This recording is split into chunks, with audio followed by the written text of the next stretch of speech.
Welcome back to Witness Depot University. We're going to continue on with our Ministries, a witnessing church, and pertaining what are the ministries of a witnessing church. And we've been talking about open air preaching. And so we want to continue on. I want to share a little testimony of when I was preaching, the footage that we just saw in our last session of Scott Crawford and I preaching on the streets. And Scott Crawford and I have preached the gospel to thousands of people on the streets through the years, for decades. We've been around for going on 4 decades now. But for me, it's 3 decades of witnessing, preaching, testifying, sharing the gospel, disputing the gospel in the streets and marketplaces of America. And so, in the last session, we shared just a little bit of our preaching. And we, through the years, we filmed, through the last 3 decades, we filmed things with Scott had a partner named Jeff Harsh, a great guy, and he owned Betacam equipment. And so Scott and Jeff, and then eventually me, were filming all the outreaches, and we wanted to put together film on evangelism and how to do it, But anyway, shortly after that, the Betacam went out of the picture, and they went to a high 8. So we bought a high 8 camera, and we began to going out and filming stuff and doing interviews on the streets with the camera. And then that went out. That went out of business, the high 8, and they went into the digital world.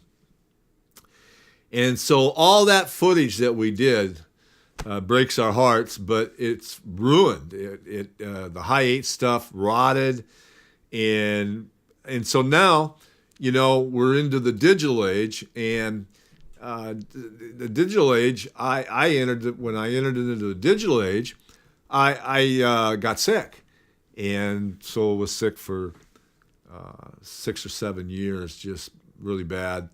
But so I missed the digital age, and now we're going right back to it, and use some digital cameras, and we're going to be pumping stuff in to the site that will train you and equip you and stir you to do the work of evangelism. But years ago, we've been talking about preaching on street corners, in the marketplace, in the ghetto, at bus stops, rock concerts, wherever a crowd of people gather, festivals, inaugurations, political conventions, and anywhere and everywhere where crowds gather, we want to preach the gospel. And preaching is just really talking a little louder. It's witnessing, talking a little louder. And so you don't really preach, it's proclaiming. They're really, in a sense, one and the same. They're different, but they're one and the same. Witnessing, preaching, testifying, and disputing the gospel. And one particular time on a street corner, we were preaching, and we used, as you can see in the picture, it's called a half-mile hailer. And that half-mile hailer, we're going to be getting into some teachings on this amplification and that you should be using or not using. And we were using this half-mile hailer, and a half-mile hailer just means, hey, man, it's going to reach a half a mile away, basically, in my opinion. And this thing is a really powerful piece, and we're going to be getting in on how to use one, if you should use one, the legalities behind all that. But this particular night, we were using a half-mile hailer on the streets, and the place got lit up. And a man approached me, and he looked like Mr. Clean. He had a bald head, and he was muscles. I mean, just muscles. He came up to me. He says, you better keep your mouth shut, or I'm going to rip you apart right here, right now. And I thought, whoa, man, yeah. And I started to swallow my Adam's apple. And so all of a sudden, a homosexual prostitute, about 19 years old, comes up, and he knew us from before preaching on the streets, and he was listening to this guy threaten to beat me up. He throws a cup of hot soup on the guy. So right when he did that, I said, well, you know what? I think I'm going to make the exit out of here. But before that happened, I was preaching for about a half an hour.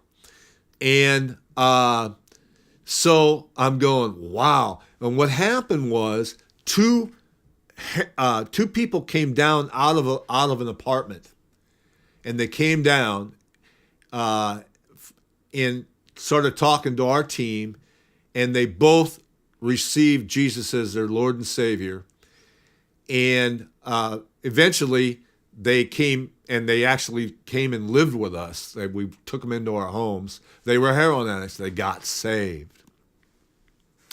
But then about a year later, I got a call, and I don't remember how I got his testimony, but there was a gay couple that were walking down that street that night, and they heard me preaching on this megaphone.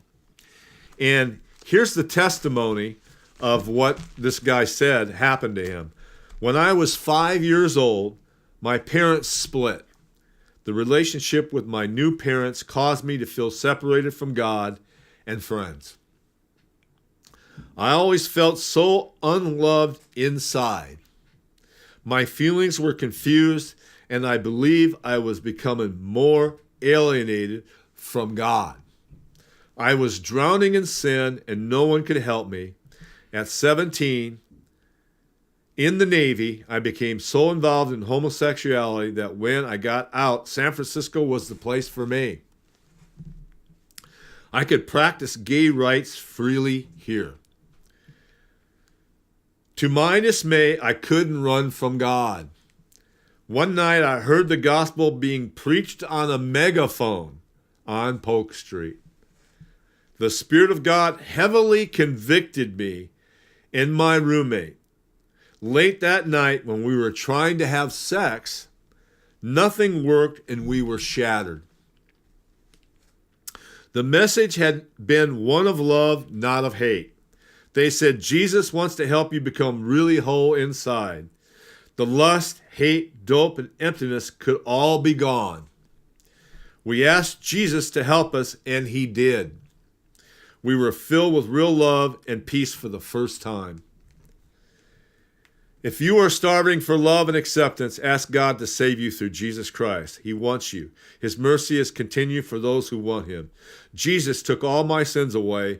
I'm a new person thanks to Jesus. Now, I got that testimony that it was me and our team that were preaching the gospel, and, he got saved. Well, this guy goes to work at a Christian bookstore and lives for the Lord, and about 6 months later, he did, during that time he discovered that he had AIDS, and he died 6 months later.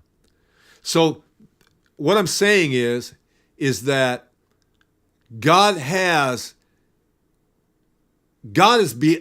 will back your gospel and your voice up, and it's up to him to do the convicting and the convincing and the converting. And, that night of chaos was led to 3 people's conversion that we know of. But more than that, we had a part in thousands of people hearing the gospel, and God only knows, and someday we're going to find out, how much of an effect we had on the individuals that heard a word or heard a paragraph or heard a sentence of the gospel. And so I just thought I'd share that with you. Now, the American church for decades now has gone away from this of preaching the gospel in the streets, witnessing in the streets, testifying, sharing the gospel.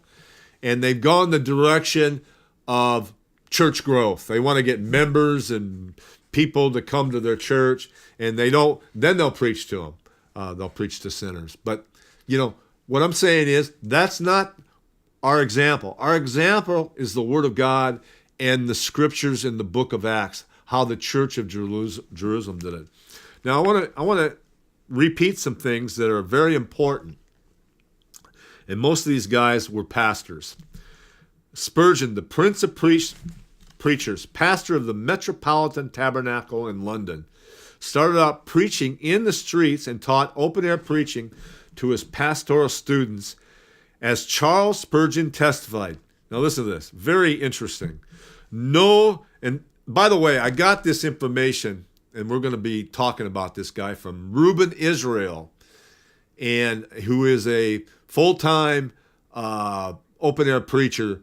And to me, we're not to compare ourselves one with another, but this Reuben Israel is the Michael Jordan of an open-air preacher.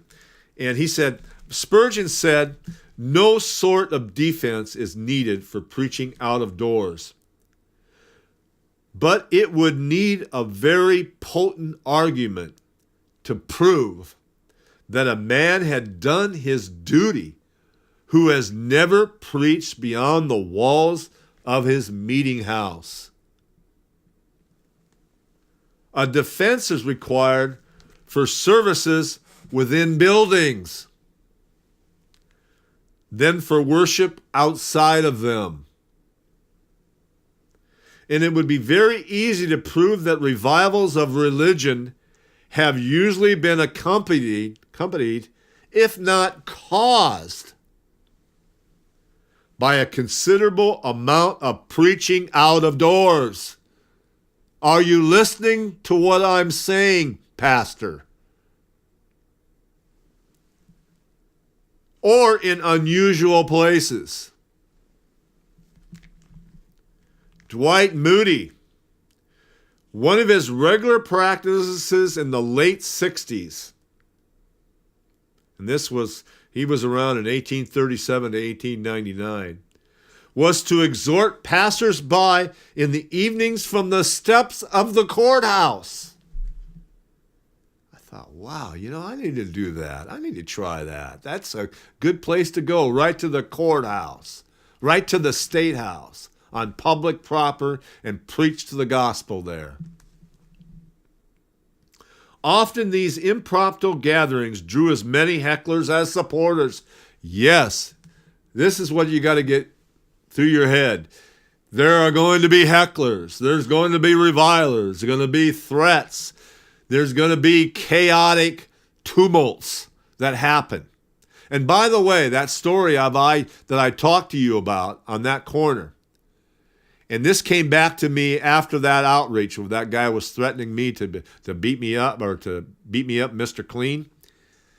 I was told by the director of our ministry that some people came down and said that there was a guy in that apartment building that had a scope rifle on me. I'm going, gook. Whoa. So, let's continue. R.A. Torrey. Now listen to this. This is interesting. Open-air meetings are portable. You can carry them around. It would be very difficult to carry a church or mission building with you. But there is no difficulty about carrying an open-air meeting with you. You can get an open-air meeting where you could by no possibility get a church, mission hall, or even a room. You can have open-air meetings in all parts of the city and all parts of the country.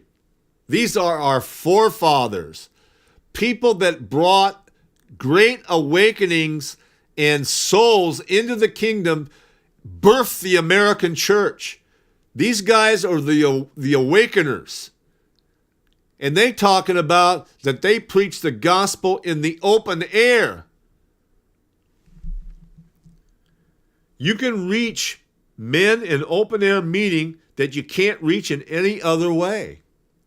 I can tell of an instance after instance where men who have not been at church or a mission hall for years have been reached by open-air meetings.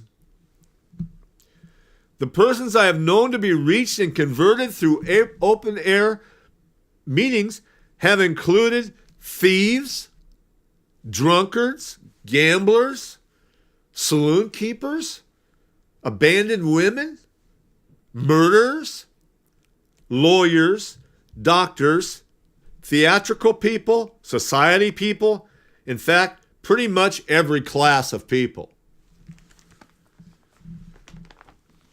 Let's continue on. No sort of defense is needed for preaching outdoors. This is William Booth. But it would take a very strong argument to prove that a man who has never preached beyond the walls of his meeting house has done his duty. Now, pastor, do your duty. I heard a sermon once by a pastor, great soul-winning pastor, Jack Hiles. God, you should get it off. You can get it online. Google it, an audio. He has a message called Do Your Duty. You have a responsibility to preach the gospel to unbelievers. Fulfill your responsibility. No sort of defense is needed for preaching outdoors, but it would take a very strong argument to prove that a man who has never preached beyond the walls of his meeting house has done his duty. A defense is required for services within the buildings, rather than for worship outside of them. John Wesley. It is no marvel that the devil does not love field preaching. Neither do I.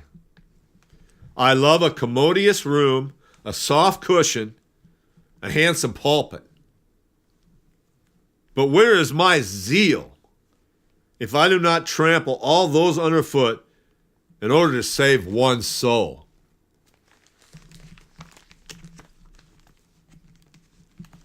Now, this is what it's going to take. It's going to take some men with some gonads, to be straight up with you, to preach the gospel in the marketplace, just like they did in the book of Acts, just like Jesus did when he was on earth.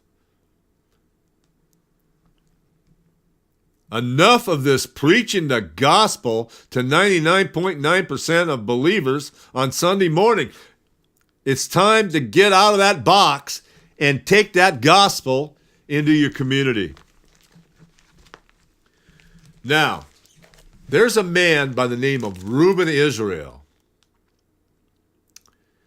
that has faithfully, I tell you what, I can give you teachings on open air preaching, but this guy, in my opinion, is off the charts. And he's got the history. It's on officialstreetpreachers.com. Well, we'll get that information. I'm going to be talking about him tomorrow, hopefully, for the School of Evangelism. But you can get the history. You can enter his site and all this. And he has teachings that are off the charts on open air preaching and evangelism and how that's been done through the ages. And you can get that off his site. So what I'm trying to say is why don't we try reaching the lost the way they did it in the book of Acts? So we want to close there, and then we want to come back to the same thing that we've been teaching on ministries. A witnessing church, what is it? What are the ministries that should be witnessing and preaching and testifying? And the who, what, where, and why, and how of preaching. So we'll see you next time.